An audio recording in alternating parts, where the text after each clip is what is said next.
E aí, galera sensacional, seja bem-vindo, seja bem-vinda a este curso aqui, preparado com muito carinho para você.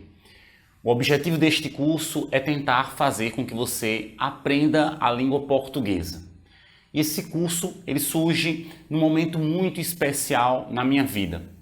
Porque quando eu tinha 14 anos, estava na 8ª série, hoje 9º ano, eu fui reprovado em língua portuguesa. E eu sei exatamente o porquê eu fui reprovado em língua portuguesa. O fato é que, na verdade, eu nunca gostei de estudar na minha vida. Eu não entendia por que alguém precisava saber o que era uma oração subordinada, substantiva, objetiva, direta, reduzida em infinitivo. Eu não entendia o porquê de existirem 4 tipos diferentes de porquê, se um porquê só seria suficiente. E hoje eu entendo muito claramente que os 4 tipos de porquês demonstram quanto a língua portuguesa ela é rica. Demonstra a riqueza da língua portuguesa. E isso é muito bom. Para você ter uma ideia do que eu estou falando, a palavra saudade só existe na língua portuguesa. Nenhuma outra língua traz com tanta precisão esse conceito de saudade.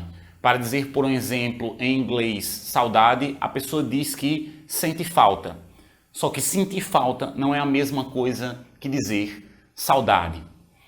Exatamente porque quando eu estava na minha 8ª série, hoje 9º ano, eu fui reprovado, é que eu queria muito disseminar a língua portuguesa e fazer com que todas as pessoas gostassem dela, entendessem a língua portuguesa. Na verdade, eu nunca gostei de estudar ao longo de toda a minha vida, porque eu nunca entendi o porquê de estudar. Eu até gostava de algumas disciplinas, como, por exemplo, ciência, mas depois que ciência se transformou em física e em química ao longo do tempo, eu passei a odiar totalmente ciência. Mas isso tem uma explicação, porque não dá para você gostar daquilo que você não entende em sua essência. Por isso eu convido você para uma imersão. Convido você para que a gente junto possa aqui estudar a língua portuguesa e aprender detalhadamente vários aspectos da língua portuguesa. Com uma grande ciência, com a ciência de que este curso não esgotará e não fará você sabedor de todas as regras da língua portuguesa. Eu não quero também prestar aqui um gramatiquês, mas eu quero dar para você uma capacidade de entender a língua portuguesa e usá-la. Claro que as dúvidas sempre ocorrerão. Até hoje eu tenho dúvidas sobre a língua portuguesa e debato com vários amigos meus professores sobre alguns aspectos. Mas, com certeza, em sua essência, eu consigo entender bem. Para qualquer prova de concurso, a minha ideia é que você consiga acertar 100% das questões, caso você resolva fazer concursos. Se você faz um curso apenas para atualização mesmo da língua portuguesa, a minha ideia é que você se empolgue cada vez mais e que, dentre todas as pessoas com as quais você conviva, você seja a que detém o maior conhecimento sobre a língua portuguesa. Este é o meu propósito aqui, este é o meu desafio, isto é o que eu me proponho a fazer e eu queria muito que você equilibrasse essas expectativas e me ajudasse. A língua portuguesa ela é muito curiosa, porque a língua portuguesa ela tem várias lições. Às vezes a gente precisa colocar uma vírgula e parar um pouco, nos nossos acontecimentos aí da vida para refletir. Às vezes a gente precisa colocar um ponto de interrogação e esse ponto de interrogação são dúvidas que aparecem no nosso dia a dia. E eles fazem parte mesmo, as dúvidas fazem parte da nossa vida. Então perceba que a língua portuguesa, na verdade, é uma grande metáfora da vida. E eu espero de verdade que este curso funcione para você como uma exclamação, representando toda a empolgação da língua portuguesa. No ano em que eu fui reprovado, lá na 8ª série, no 9º ano, eu me lembro como se fosse hoje. A professora me deu a nota e eu fui lá e disse para minha mãe que eu havia reprovado na 8ª série. Isso deixou a minha mãe profundamente triste e ela começou a chorar. E eu nunca tinha visto, eu já tinha visto a minha mãe chorar outras vezes, mas eu nunca tinha visto a minha mãe chorar por minha causa, por algo que eu fiz.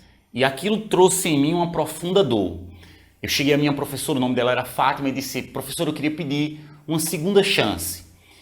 E ela disse: tá bem, Rodrigo, daqui a uma semana você volta e refaz a prova final. E aí, se você passar, tudo bem. E alguns amigos meus também haviam sido reprovados. E eu disse: então, todos nós daqui da turma teremos essa mesma chance? E ela disse: sim, todo mundo terá a chance de refazer essa prova. E eu voltei para casa com a certeza de que eu iria passar. Eu nunca estudei tanto na minha vida em uma só semana. E mais do que estudar, foi ali, na 8ª série, que nasceu esse método que eu queria muito que você entendesse. O método consistiu no seguinte: eu peguei o livro, na época não havia canal do YouTube, na época não havia essa facilidade que existe hoje de assistirmos aula. Eu peguei o livro e anotei os assuntos que eu precisava estudar. Eu estudava aquele assunto, fazia um resumo do assunto. Depois de fazer um resumo, eu resolvia questões sobre o assunto consultando aquele resumo que eu tinha feito. E depois eu resolvia questões sem aquela filinha. Resolvia questão autônoma. Então, olha só os 4 passos. Estudava o assunto, fazia um resumo, resolvia questões consultando e resolvia questões sem consultar. Claro que eu tinha dúvidas lá, e quando eu tinha essas dúvidas eu não tinha ninguém para perguntar. Então eu voltava ao livro para pesquisar outra vez aquele mesmo conteúdo. No final de tudo isso, eu dava aula. E eu estudava de forma muito solitária, então eu dava aula para mim mesmo, para que eu pudesse aprender aquele conteúdo, revisar aquele conteúdo. Então o 5º passo consistia em falar para mim mesmo sobre aquele assunto. E aí eu peguei e comecei a estudar. Cada dia eu estudava um assunto, cada dia eu estudava um assunto. Foi uma semana muito intensa da minha vida. Eu fiz a prova e pedi para que assim que eu terminasse a prova, a professora desse a nota, mas eu já sabia qual seria a minha nota. Eu nunca tinha feito uma prova com tanta certeza na minha vida de que estava tudo certo. Era muito claro. Eu olhava e dizia: nossa, eu consigo entender aqui aspectos que eu nunca entendi. Eu não entendia o óbvio. Eu passei a entender muito claramente naquela prova. Foi algo fantástico, que eu queria muito que você passasse a sentir isso. Sabe o que é pegar uma prova de português e entender tudo o que está dizendo e saber, esta é letra A por isso, por isso e por isso. Essa é letra B por isso, por isso, por isso. Essa é letra E por isso, por isso, por isso. Pois é, eu quero muito que você sinta essa experiência. E com este método de estudar o conteúdo, e aqui por meio destas aulas, olha que facilidade, fazer um resumo, resolver questões consultando, depois resolver questões sem consultar, depois dar aula para si mesmo, você vai perceber que o português ficará muito fácil, muito elementar. E mais do que isso, aqui no curso você tem a possibilidade de falar comigo e tirar dúvidas diretas, seja inclusive pelo Instagram, pelo WhatsApp. Você tem essa liberdade que eu não tinha na época. Então, os resultados, eles acontecerão sem sombra de dúvidas. E eu gostaria muito de começar esta aula por este aspecto, contando um pouco da minha história. Eu não imaginava que um menino que foi reprovado na 8ª série se transformaria em um professor de língua portuguesa. E a língua portuguesa, algo que eu odiava com todas as minhas forças, a matéria pela qual eu fui reprovado, hoje é aquilo que eu mais amo. Inclusive, eu tenho várias conquistas graças à língua portuguesa, como, por exemplo, o canal do YouTube, hoje com mais de 200 mil inscritos. Este curso daqui é uma grande conquista e mais importante do que tudo isso são os milhares de alunos que eu tenho e que ao sair na rua falam comigo que aprenderam português, hoje fazem parte dos quadros da Polícia Rodoviária Federal, da Polícia Federal, hoje são auditores fiscais, hoje são policiais militares. Eu não passo em uma blitz hoje sem que tenha um policial amigo meu. E aí ele diz: professor, muito obrigado, eu estou aqui graças à sua contribuição. Isso é muito gratificante. E eu queria muito tornar um pouco a língua portuguesa sensacional para você também, assim como ela é para mim. Ok? Então eu vou falar um pouco detalhadamente sobre o que nós vamos estudar. E os passos iniciais que eu queria dar para vocês são algumas palavrinhas. Vem aqui para o quadro para mim, por favor. Então vamos lá começar a nossa aula sobre a atualização da língua portuguesa, essa imersão aqui. Em primeiro lugar, eu vejo como um dos erros mais comuns as pessoas colocarem agente separado em vez de agente junto e agente junto em vez do agente separado. Esse agente separado aqui equivale à palavra nós. Equivale à palavra nós.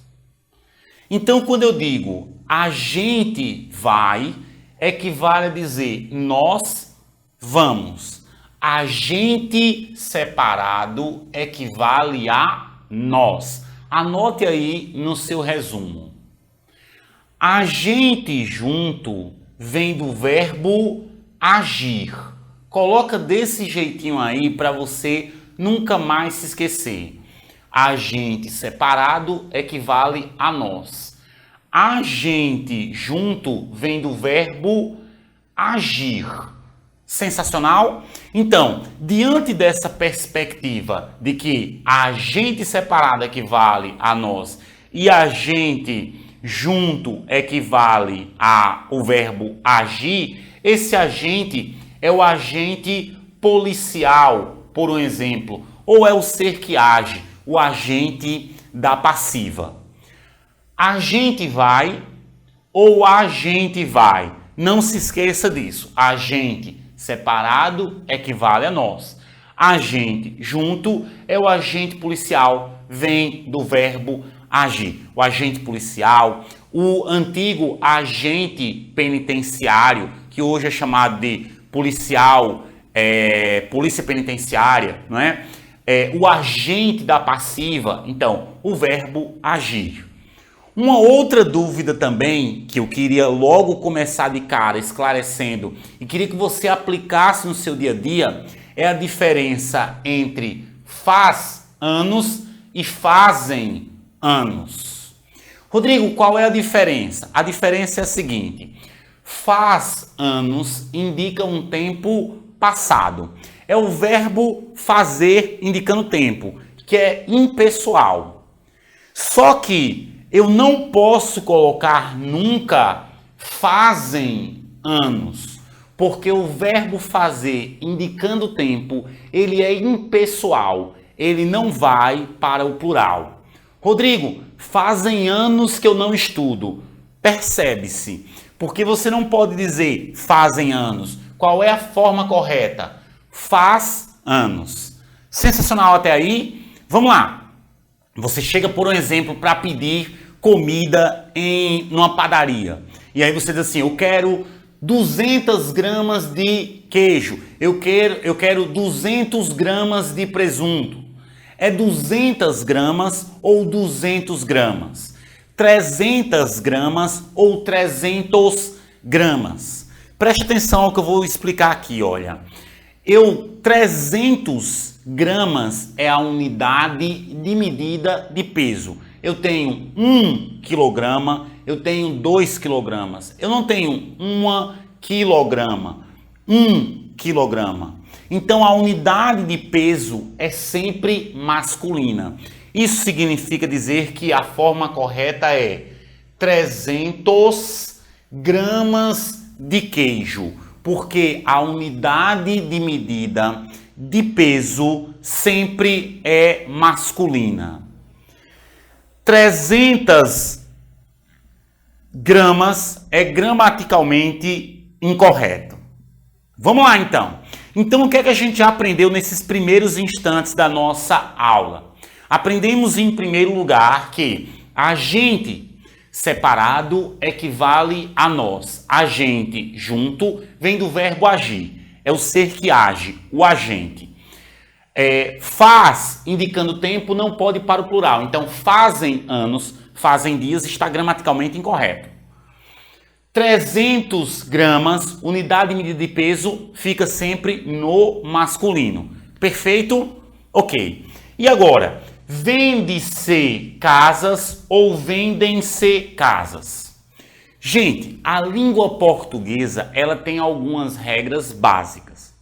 Uma delas é que as palavras elas devem concordar entre si. O verbo, por um exemplo, concorda com o sujeito. E aí, o sujeito dessa oração aqui, olha, é casas. Porque eu pergunto assim para o verbo: quem é que vende-se? Ou o que é que vende-se? É a pergunta que eu faço. Quem é que vende-se ou o que é que vende-se? Qual é a resposta? Casas. Então não é vende-se casas. A forma gramaticalmente correta é vendem-se casas, porque casas é o sujeito e está no plural. Como é que eu encontro o sujeito, Rodrigo, da oração? Eu encontro o sujeito da oração fazendo as perguntas: quem é que ou o que é que? É assim que eu encontro o sujeito da oração. E não se esqueça, o verbo concorda sempre com o sujeito. E aí, a grande vilã de todas é a crase, não é? Muitas pessoas têm muitas dúvidas sobre crase. Por isso, eu vou explicar para você aqui, olha. Partir é um verbo. Antes de verbo não ocorre crase. Neste vídeo inicial, então nós aprendemos aqui 5 regras básicas para começarmos nessa imersão sobre a língua portuguesa. É muito importante que, mais do que você não errar, que você comece a criar estruturas para utilizar intencionalmente isso. Qual foi a primeira regra que nós aprendemos? Então, olha só, preste atenção, vem aqui comigo para detalhadamente eu falar para você cada um desses passos. Qual foi a primeira regra que nós aprendemos? Aprendemos que agente separado equivale a nós. Aprendemos que agente junto vem do verbo agir. Lembre-se de que o verbo fazer, ao indicar tempo, não pode ir para o plural. Então não é fazem anos, mas faz anos. Outro detalhe importante é que unidade de medida de peso é masculino. Então o correto é 300 gramas de queijo, 200 gramas de presunto, ok? Lembre-se ainda de que o verbo concorda com o sujeito. Todas as vezes. Como é que eu acho o sujeito em uma oração? Perguntando ao verbo quem é que, o que é que. Assim eu acharei o sujeito. Se o sujeito estiver no plural, o verbo estará no plural. Quando você vir uma placa, por um exemplo, com a palavra aí, olha, vende-se casas ou aluga-se casas, lembre-se de que está errado. O correto é vendem-se casas, alugam-se casas. E antes de verbo não pode ocorrer crase. Se você for comprar numa loja e tiver peças a partir de R$10 com crase, não entre nessa loja, não compre, a menos que ele corrija o erro gramatical. E aí, eu termino este primeiro momento agradecendo demais o fato de você estar aqui comigo neste curso que eu espero que seja sensacional. Muito obrigado, seja bem-vindo e vamos para a nossa próxima aula aqui no Português Sensacional. Um abraço, galera!